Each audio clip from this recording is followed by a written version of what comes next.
Hey, what's up, guys? It's Josh. I had an idea to cover some of my favorite movie scores, and rather than doing a general overview, I'm going to be very specific and cover one of the hidden gems I think are through these pieces. So I'll call this segment "Great Moments in Music." I'm going to start it off with The Dark Knight. The score was composed by Hans Zimmer and James Newton Howard, and this particular cue I'm going to cover is called A Dark Knight, which is played towards the end where you see Batman running, and it's all kind of slow motion montage. So this part is very fascinating to me. So I'm going to play a little bit and we'll talk about it. So here we go.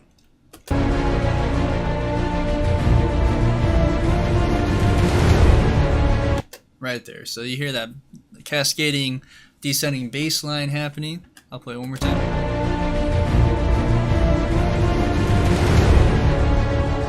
Alright. When I first heard that, I was like, okay, what is happening there? And these are little things that just get me excited. So I hope this is useful to you guys. I hope you get something out of these videos. So here we go. I'm gonna go ahead and break that down for you now. So to better understand the rhythm part, I'm going to play you this other section. All right, which is the same rhythm that's happening in the strings, but the drums play it throughout.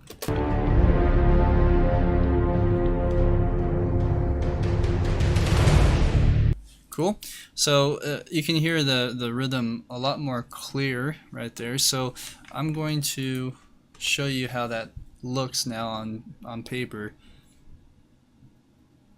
Okay, as you can see, there's quarter note triplets, eighth note triplets, followed by two 16th notes, 16th note triplets, and then one single note at the very next bar. So in other words, it goes from slow to fast. So how does that sound in context? Well, I actually wrote it all out, and if you want to see the details, that's how it looks on a piano roll. So I'll start with the first three notes. So I got quarter note triplets, so that's on the grid, and then on the next beat you have eighth note triplets. On the next beat after that you have 16th notes, and then this one here, 16th note triplet. See how that's on the grid too, and then the last one being on 1. Okay, what I decided to do from here is also add strings into the mix, because the string part is really the same rhythm but just drawn in with different notes.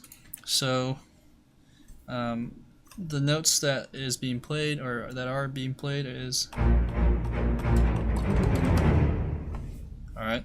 So you'll hear for the first part, and the next grouping, next grouping, next grouping.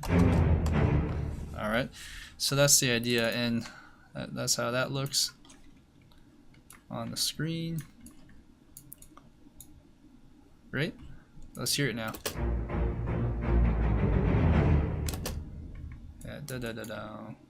Okay, so that's pretty much it. You put those two together and magic. What's fascinating to me is it's a very small section. It's only 1 bar long, but it adds so much energy and just this cool effect. And it's a simple idea, but you'll notice that it's a good problem to solve too. So coming from a craft or a craftsman or composer perspective, you're starting with a B flat note, and then your objective is to end on this note, which is a D. So how can you do that with that rhythm? And that's what is fascinating to me, is that you can craft so many notes in so many different ways, just depending on the rhythm. And I bet Hans Zimmer and James Newton Howard really did a lot of experimenting to find that perfect match or the perfect combination of notes and rhythm. So that's it for today. I hope that you guys got something out of it, and be sure to subscribe, by the way, and I will keep covering awesome fun videos about music all the time. Alright, take care.